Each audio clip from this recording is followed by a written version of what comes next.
Let me begin by thanking President Obama and thanking Vice President Biden for the degree of impartiality they established during the course of this entire process. What they said in the beginning is that they would not put their thumb on the scales, and in fact, they kept their word, and I appreciate that very, very much.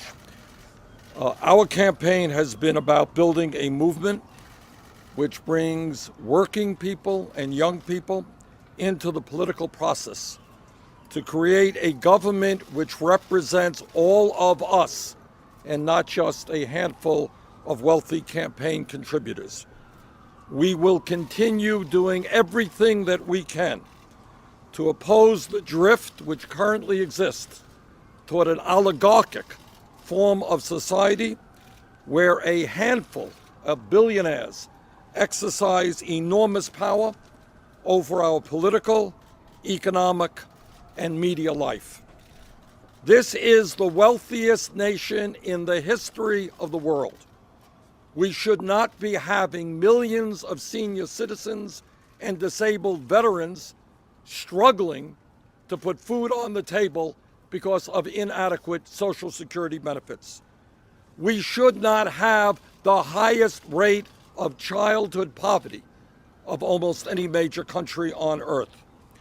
We should not be having Americans in inner cities, in rural communities, on Native American reservations who have life expectancies lower than many people in third world countries. We should not be having many of our young people leaving college deeply in debt. We should not be having in this great country an infrastructure which is crumbling when we have millions of workers prepared to rebuild that infrastructure. And in the midst of all of that, we should not be having a situation where Wall Street, corporate America, and billionaires are failing to pay their fair share of taxes. These are some of the issues that many millions of Americans have supported during my campaign. These are the issues that we will take to the Democratic National Convention in Philadelphia at the end of July. Donald Trump would clearly, to my mind, and I think the majority of Americans, be a disaster as President of the United States.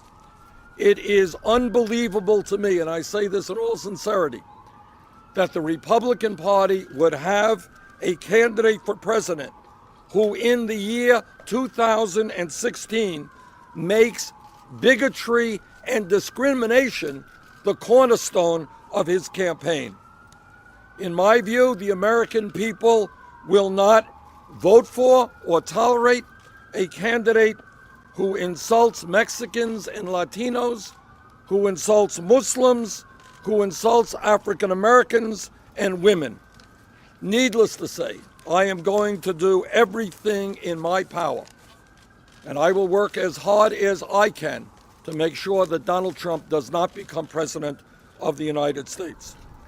I will, of course, be competing in the D.C. primary, which will be held next Tuesday. This is the last primary of the Democratic nominating process. The major point that I will be making to the citizens of the District of Columbia is that I am strongly in favor of D.C. statehood.